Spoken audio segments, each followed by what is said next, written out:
So, hi, I'm your host, Ricardo Herrera. And I'm Matt Brooks. So, we have two guests from the KEYS program, Laura Sherper and Mitchell Thomas. How are you, ladies? I'm good, Good. thank you. You good? So, what is the purpose of the KEYS program? Okay, Michelle, do you want to start? Okay. Well, the Student Support Services KEYS program is a federally funded program here at Arizona Western College that serves first generation low income and disabled students. And we work with students to help them be successful in their classes while they're here at AWC. And then we work with them to transfer to four-year school so that they can ultimately earn their bachelor's degree. Yeah. So basically what we're doing is we're just trying to help students succeed and be successful in college. So, in So a lot of different ways. So, it's a challenge for you. It can be a challenge. Students have a lot of different backgrounds, a lot of different issues that they face, obstacles, and we try to address them to the best of our abilities. There are other resources on campus that we refer students to if it's beyond our capabilities, but there's not much beyond our capabilities. So we're pretty inclusive about our resources. So, what is the first? So, I just want to know what is for you. You both of you are counselors, right? Yeah, For we both- yeah. counselors, what is the challenge? What is your biggest challenge? Well, for me, besides each of us have designated positions and duties in the program. I'm the program director, and Laura is one of our coordinators. But all of our full-time professional staff also advise students. So I see students as well as Laura and also our transfer coordinator in helping students select classes and make sure that they're on the right track in their degree programs. But some of the biggest challenges that we face and personally face is that sometimes our students are coming in without a clear direction or path that they're wanting to take. And so it's kind of can be a little bit tricky in trying to help them select the right classes. And then once they find out, oh, well, I want to do this, and then we have to switch the plan, and then, well, no, I want to do this, and then so we have to change it again. So sometimes just not being sure about what their educational goals and their ultimate career goal happens to be can be a challenge. Well, there are a lot of challenges, that we go through as a program staff, but I think in dealing specifically with students, one of the main challenges that I think we all face is helping students to learn some of those student success skills. So, organization, time management, learning how to balance things between school and work and home life, and so sometimes those skills cannot be taught just in one workshop. We have to address it over and over with some students, and so just trying to help them develop healthy habits for success. So that's a big challenge. So it looks you have a lot of job to do. Yeah. Yes. So, so everybody can join the KEYS program, or there's requirements.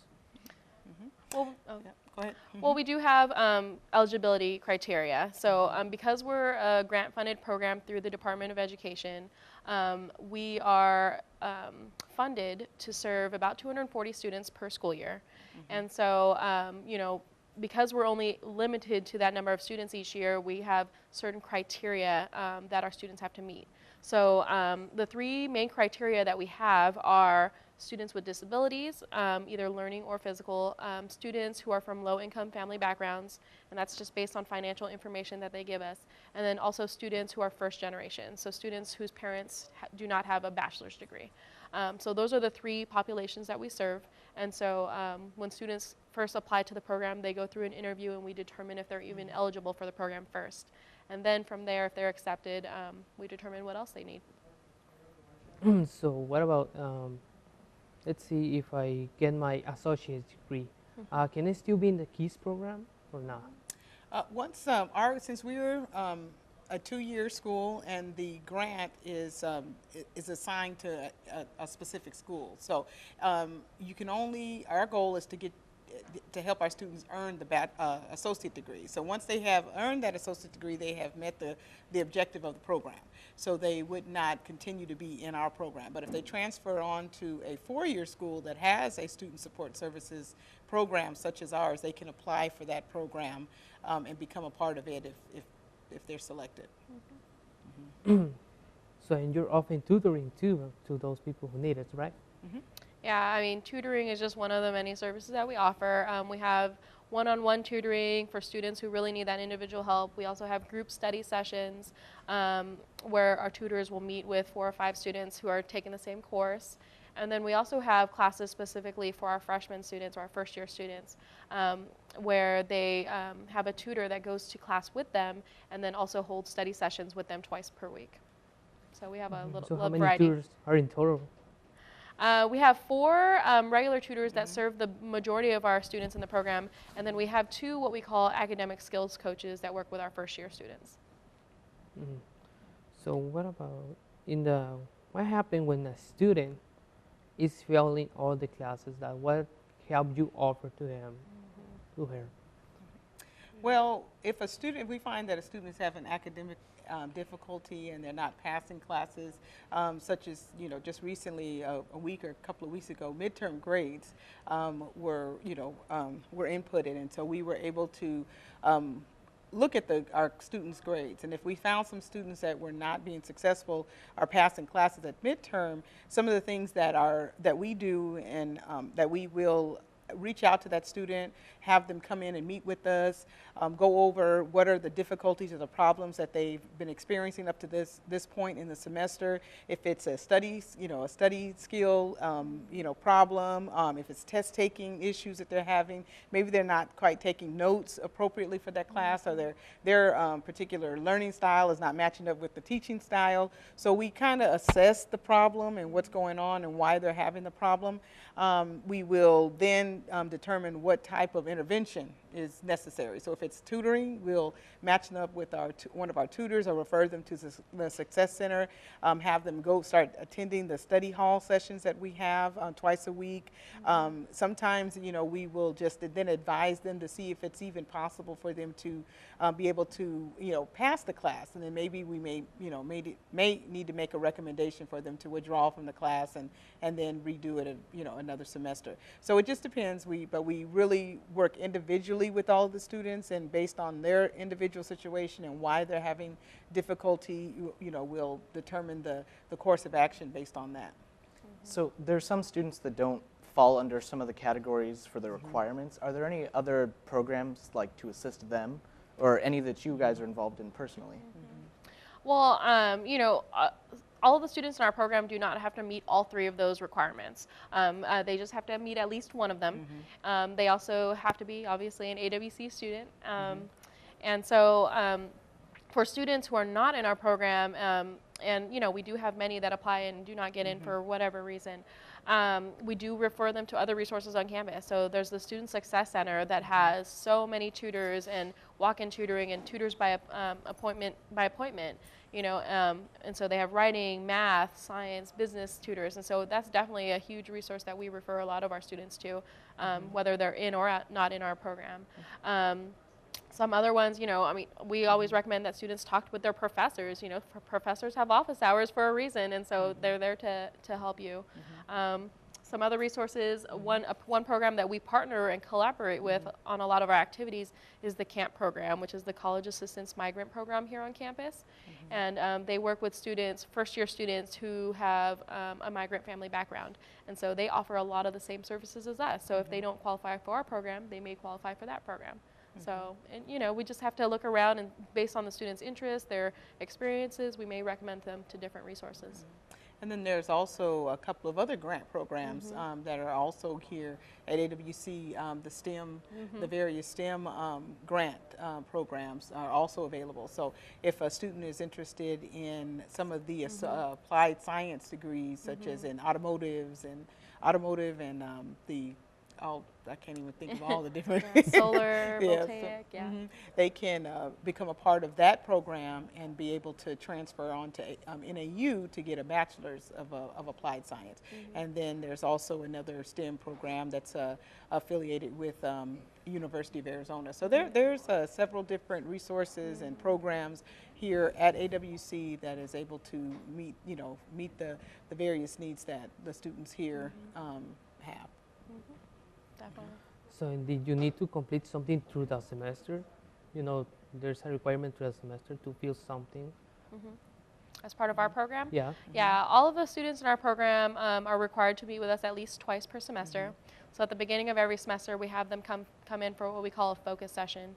And that's just basically to see what classes they're taking, you know, what other, responsibilities and, priorities that they have that semester. And then so we'll do some goal setting, okay? So for example, this semester, we're having some students plan for the spring when scholarships come out. So this semester, all of the students will be turning in a draft of their scholarship essay, and then we'll also make our next appointment for when we talk about the next semester. So those are some And of the things upcoming we do. events. Okay, some upcoming events that we have. As part of our program, we are having a movie night, a Fright Fest movie night next Wednesday night from 5:30 to 8:30, and it's going to be at the AWC Outdoor Amphitheater. All right. Thank you guys very much for Thank you coming very on. much. Thank you Up for next having us. is a segment from Pam Black, 21st Century Renaissance, and after that, people from the NAU Yuma social work. Stay tuned.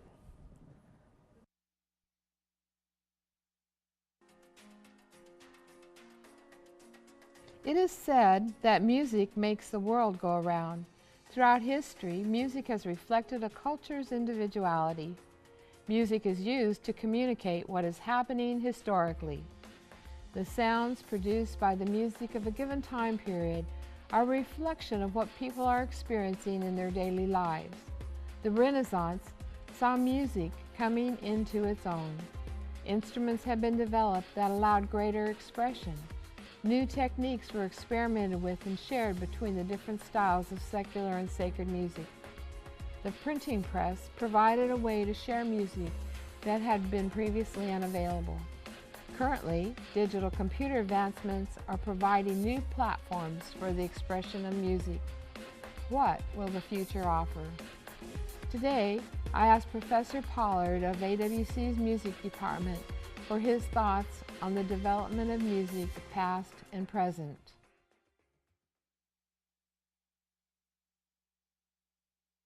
Well, to the casual listener who's only familiar with contemporary pop commercial music, it may not sound like this, but really we're looking at the beginnings of modern music during this period in history. We're looking at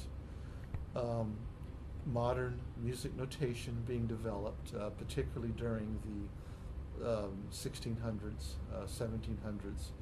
And the reason that had to be developed was because there was a greater emphasis upon rhythm during this period. If you think about the music, the choir music that you often hear school choirs performing that comes from this era with multiple parts, there has to be a way to notate the rhythm so these parts can stay together. One thing that kind of grabs me about what's happening in music is its current place in society. Music used to be something that you did. If you wanted to hear music, you had to learn how to make it yourself, whether formally or informally, whether as a skilled performer or just as someone who plays the fiddle sitting on the porch at night, or gets together with your high school friends and has a garage band. Music was something that you did. More and more, music is something that you buy.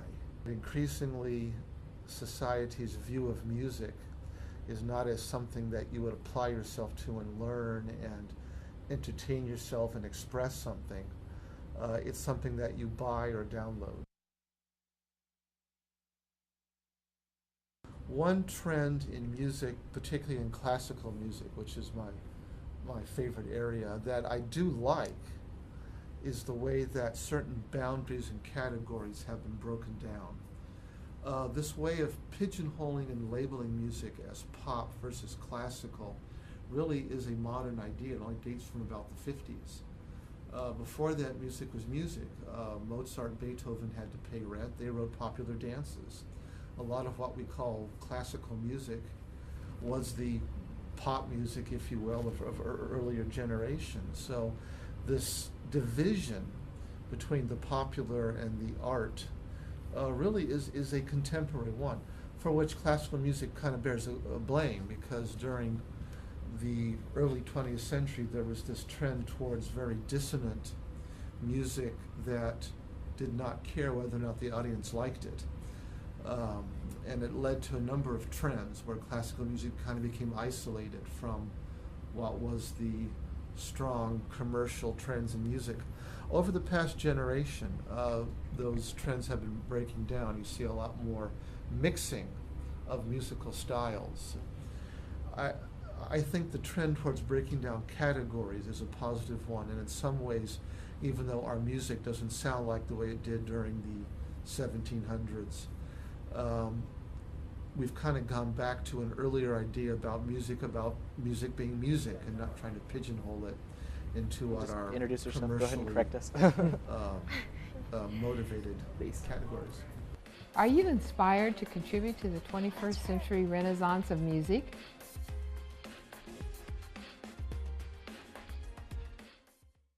Welcome back to the Matador Lounge. We have the NAU Yuma Social Work, Cindy Moreno, Tarita Morgan, and Angelica Gibhart. So welcome. Thank you.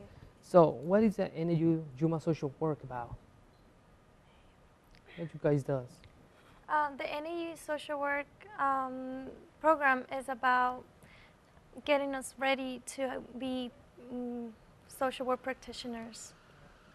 And you have an upcoming event, right? The Red Ribbon event. So what is the Red Ribbon event about? The Red Ribbon event is a drug prevention awareness event. It is an ideal way to unite the people in our community to come together and to stand against drug and alcohol abuse. The Yuma Anti-Drug Coalition is looking for about 5,201 members to attend. And why such a specific number? Well, the Yuma County Anti-Drug Coalition is aiming to break a world record for the largest human red ribbon for drug prevention awareness, and that's a record that is now set at 5,200 people. That's why we need the extra person. So you need more than, what about like, this is going to be on Saturday, right? It's going to be Saturday, the October 26th from 2 to 5 at the Desert Sun Stadium. So we encourage everybody to wear a red shirt. The picture is going to be taken from the sky at 3 o'clock, so we just want everyone to participate. So what motivates you to make this event? Well, there is a substance abuse problem here in Yuma County, and as a community, and especially us as a social worker, we want to create. Use that. Sorry. To start all over Yeah, again? speaking of that, just go ahead. So as a social workers, we partner with the YMCA, and we want to create the event. I'm nervous. It's okay, that's okay. It's all right. So we're working with the YMCA to create awareness about the drug substance abuse that is happening here in Yuma County. So as a community and as social worker, we want to foster an environment that is drug-free, substance abuse-free, and we want our children to grow up healthy and safe. So how are we doing this, you might ask? We just want to stand together. We need to stand up together as a community, and we need to just let everyone know that we want a drug-free Yuma.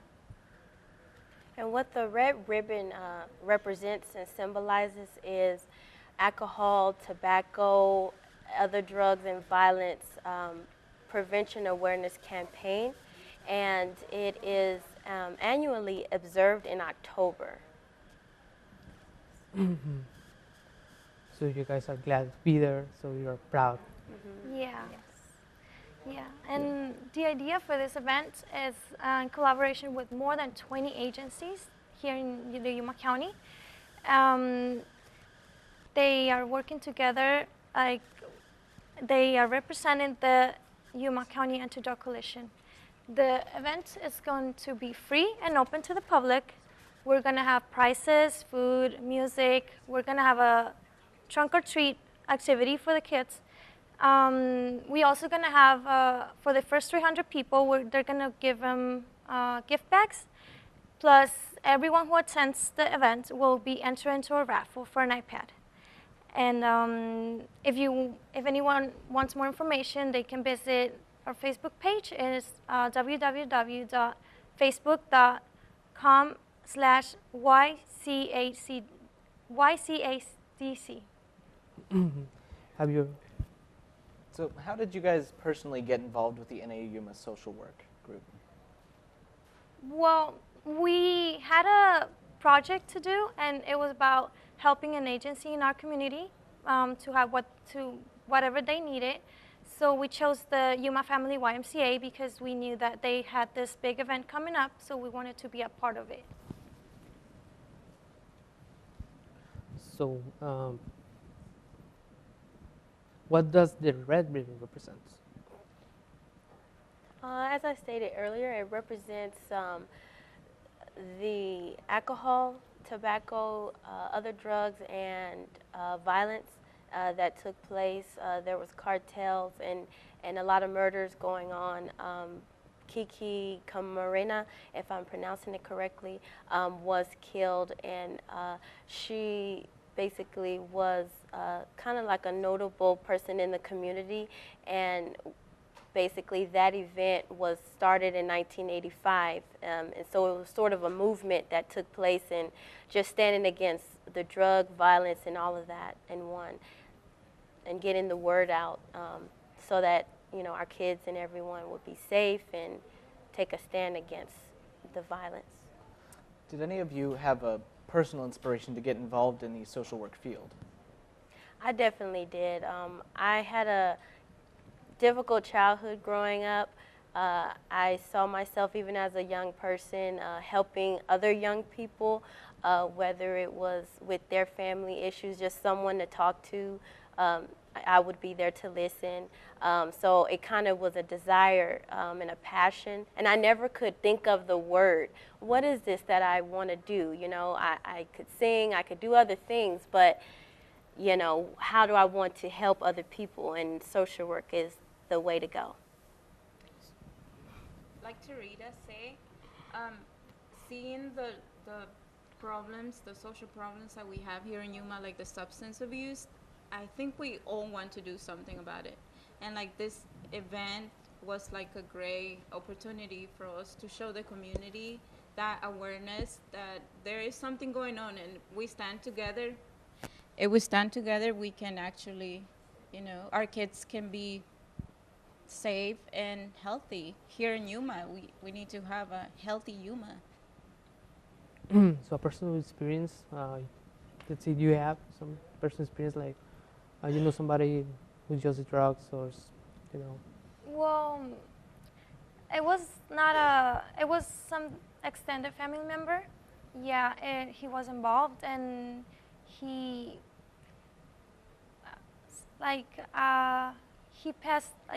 committed suicide because of the drug use that he was going through. He didn't know where to get the help, and the family didn't know where to go. So that's why we're going to have a resource table to show people, like, if they have a problem, where to go, and also to show them how to prevent this abuse of substances, whether it's alcohol, tobacco, or drugs, because sometimes one thing leads to another. So we want to do the prevention first because it's important.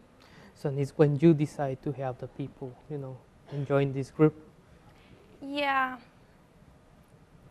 So, well, we all want to be social workers because we want to help. So we saw this as an opportunity to grow and have an experience and to get more involved with the community. Did any of you guys in the back have a personal story or personal experience that led you to get involved? Well, it's not really a personal experience, but I just want to add that for everyone to please join us for the Red Ribbon event and help us reach the goal of 5,201 people. And not only just to help us reach the goal, but also to help make the community make a positive change. So, so you're like, when you decide like, when you decide to make this, like, when was the first time you make this? So this is gonna be the first time you're gonna make this ribbon. Well, the Yuma County Anti-Drug Coalition has been there for a lot of years, so they do different events every year because October is the drug awareness year. They have a week specified for that. So every year they try to do a different event. So this year it's going to be the Red Ribbon event. Apart from this specific event, if others want to get involved to help out the community through social work or any other means, are there any other ways that you personally know that somebody who's outside of this program can help get involved? Well, they can volunteer with the Yuma County Anti-Drug Coalition. They just need to contact Hilda Nordell at the Yuma Family YMCA. She's the chair of the Yuma County Anti-Drug Coalition, and she can help them through the process. Have you done any other events yourself? Personally not. This is my first event, so I'm really looking forward for the opportunity and to make a difference. Is it the first for you guys as well? Here in Yuma, I would say, I'm from Las Vegas, so I've also would be involved in like the Martin Luther King parades and doing other things with United Way in Las Vegas, but also here in United Way, the person to contact would be Yolanda if anyone wanted to get involved. I just find any opportunity I can to help out and volunteer, make an impact. This is my first time with this event. Out of the many agencies that are going to be in the event that help people that are in need or specialize in substance abuse, we chose the YMCA to work with because we believe in what they do. We think that this event is going to make an impact in our community, and that's what we're striving for. So I just want to encourage people to go and wear the red shirt because we want to make a change here in Yuma. All right. Thank you guys all so much for being here. Thank you Great for having for the opportunity to have us here. All right. So I hope you will get more than Oh, 5,000 yeah. people. Yes. Yeah, we we will will get get them. Come out, join Yes. this event. Let's beat a record. Let's help the community. Let's make this all go better. We're going to remind you guys about our replay dates now. Our replay dates are 4 a.m. and 11 a.m., 4 p.m. and 11 p.m. daily, Channel 74. You can watch it anytime you want. Just tune into us, see what's going on. You can see this beautiful interview again. You can watch yourselves on TV. So, yes, thank you guys for coming so much. Hopefully, we will beat that record. Anything else you guys want to add really quick? Again, we just want to tell everyone to go, and remember, it's the Saturday, October 26th from 2 to 5 at the Desert Sun Stadium, and be there at 3 with your red shirt because we are taking the picture at that time. So if you want to Yuma. All right. Thank you guys. Thank you guys very much. Thank you. Thank you for watching the Matador Lounge. Tune in next week. Yeah, sorry.